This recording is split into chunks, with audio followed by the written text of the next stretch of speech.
Okay, next thing you need to do after you've cut all your objects and people and scenes out is to start building the document that you're going to make. So the first thing we're going to be working on is just the background. So go to File, New, preset is International Paper. This will give you an A4 size piece of paper. We want your background to be transparent, so there's no colour on it. You're going to add the colour. Make sure your history window is open and your layers window is open. And just wait for that to load up. What I've also got open here is the PowerPoint with examples of the artists that you've looked at. It's going to be worth you maybe having that on screen so you can really, as you're doing this, really think about the artists that you've looked at and what you've learned about them and how you are going to use that in your own work. So you're not making something completely random. You've got to be referencing those artists. So first thing you're going to do is create a group for your background. So everything you do just for your background is in one group. Like everything you do when you're adding possibly the people is in one group and possibly your brushes are in another group. So create a new group, call this background. This will just organise your work so you know when you're making adjustments exactly where everything is, which layer it's on. Drag that layer into background so it's all within that folder. First thing you might want to do is to add a colour, one colour possibly to the background before you start to make some of these textures and brushes. First thing you need to do is select your colour. You might be tempted to use the really vibrant colour, but if you look at your artists, they do use quite muted pastel-y colours to begin with. You can build up the more vibrant colours maybe on top with brushes. So I'm going to choose sort of one like Martin O'Neill, which is quite a pale bluey grey. So you can move anywhere you like through here and choose any colour you like. I'm going to go here. Up here are all your tools, so select the paint bucket and that's just going to fill that whole space with your colour. That's quite a dense colour at the moment, so I'm going to think about changing the opacity. So over here in the layers we can change the opacity of that layer so you can start to see it becomes a little bit more see-through and less dense. I think that will do. Next thing, I'm going to do a new layer. So here, if I just hover, you can see it should come up.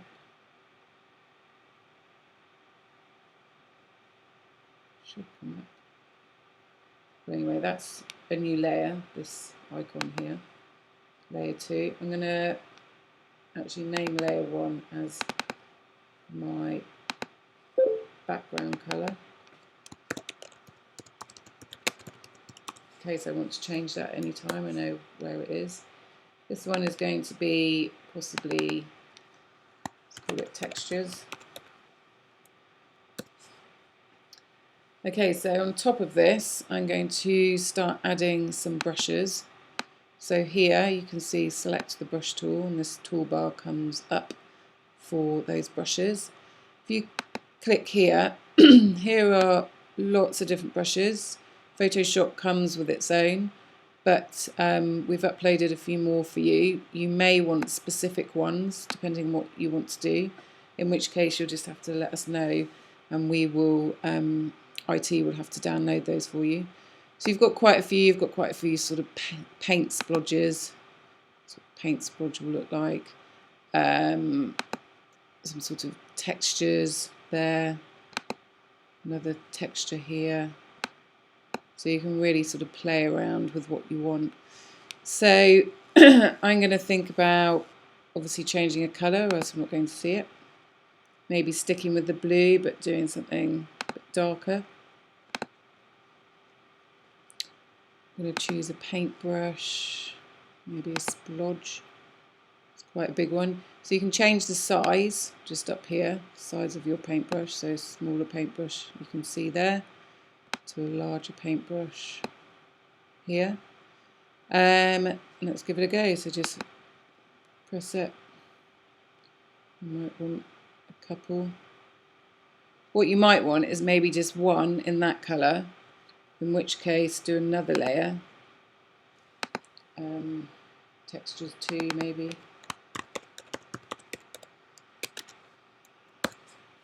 And on the next layer,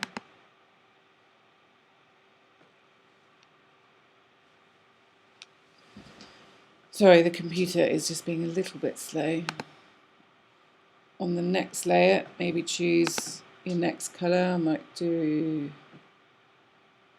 even a darker blue. I might do that a bit bigger.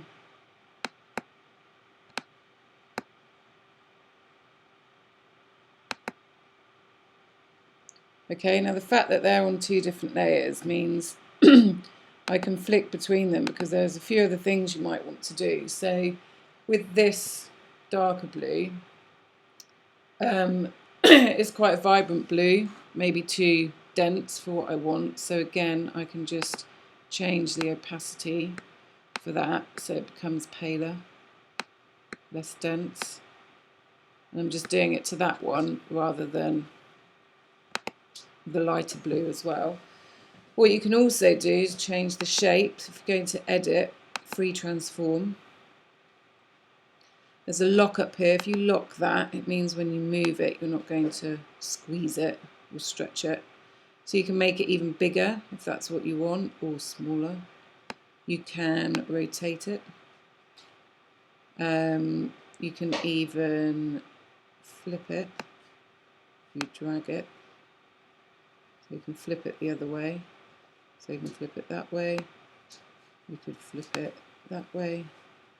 So you can really, you don't need to be stuck with exactly this type of brush that you've used. You can really start to change it. And when you've finished with what you're doing, you can either say no, I don't like it, or yes, I do. So no, I don't like it, we'll just send it back to its normal position. But if I tried it again and I want it like smaller, I'd like to rotate it a bit so it's not at exactly the same angle as the lighter blue. Put it there, and then I'll tick it, and then that's done. Okay, so have a real good look at those. There's lots to choose from in those paintbrushes. Again, really think about putting each paintbrush on different layers. Think about opacity, think about the colour. There's lots you can do there. Next thing I wanted to show you was different shapes.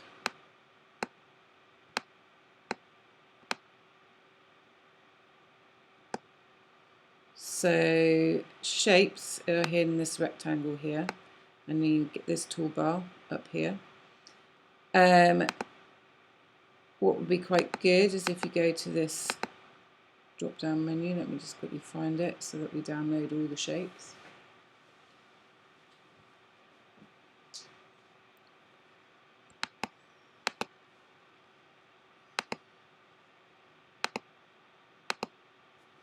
Okay, so drop down near that little sort of splodge, go across and select all shapes. So you've got a huge number of shapes that you can choose from. So you've got things like arrows you might want to use, these sorts of symbols for scissors. You've got all sorts in here. I think the arrows you might be using at some point. Musical notes. I know some of you are thinking about doing a Martin O'Neill sort of head with lots of things coming out. Some musical notes might fit in there. You've got butterflies, you've got all sorts there. So what I will do is possibly choose an arrow.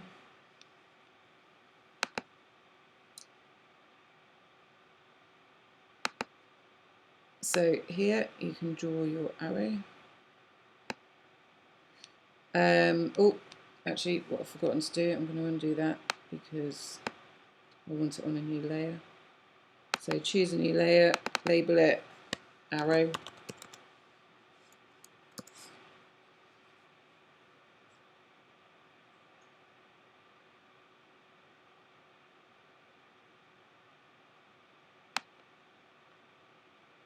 So you can draw your arrow in there. I don't really like that colour, so I'm going to undo that, just drag that to the bin. So I'm going to choose a new colour. I'm going to go for something a little bit more, so it's going to stand out, so pink. So I'm going to draw my arrow there. And again, you can apply opacity over here, so you can make it less vibrant, so it fits in with the rest of the document. If they're all going to be quite pale, your symbols and photographs, and keep with that. Go to free transform, and again you can change that arrow. Check the locks on. Oops. On. You can change it. Use your arrow. If that's what you, sorry, so you can see I've just tried to move and use an arrow where I haven't decided what I want to do with the arrow, which position I want to do, so it's still got that box around it, so you need to tick it or cross it, it's up to you. So I'll tick it, but I don't want it there, I'm going to have it coming over here.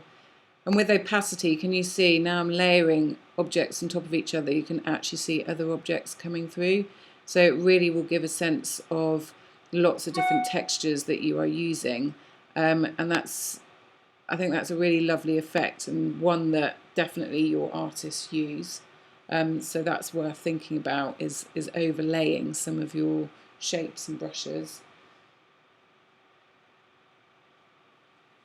What you can do as well is duplicate a layer. So if you've done a lot of work on one layer, like I was looking at Tim Mars, so he's got all these different shapes, all these boxes that he's drawn or printed, but the way you can do it is to have your boxes. So if I go back to shapes, do some boxes, let's pick a different colour, yellow. I will do a new layer, work boxes.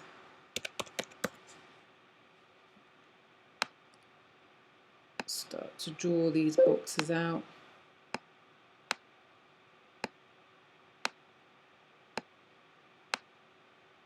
I'm using that yellow, then like what he does, please, you can take so much more time than I am at the moment.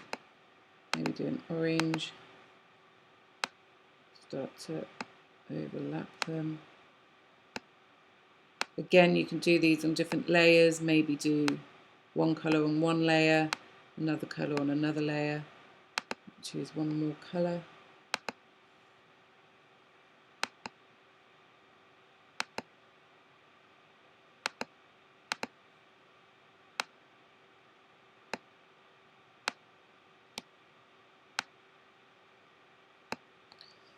What you can then do is do a duplicate layer.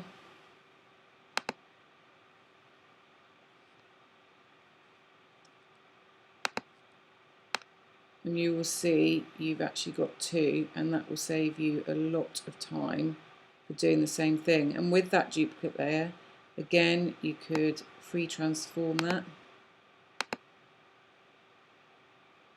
Put your lock on.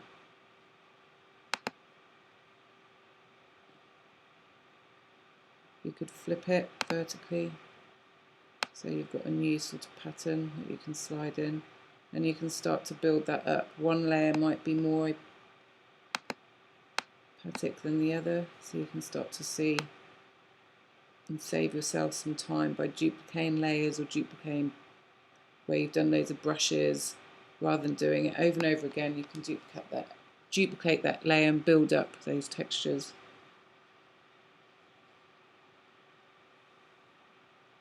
So what I really need you to think about, there's a few techniques I've shown you, there's more to come, but to really think about your design, really refer back to your artists so that you're not making just a big mess of everything. You're really sort of cutting things down. Less is more when it comes to this.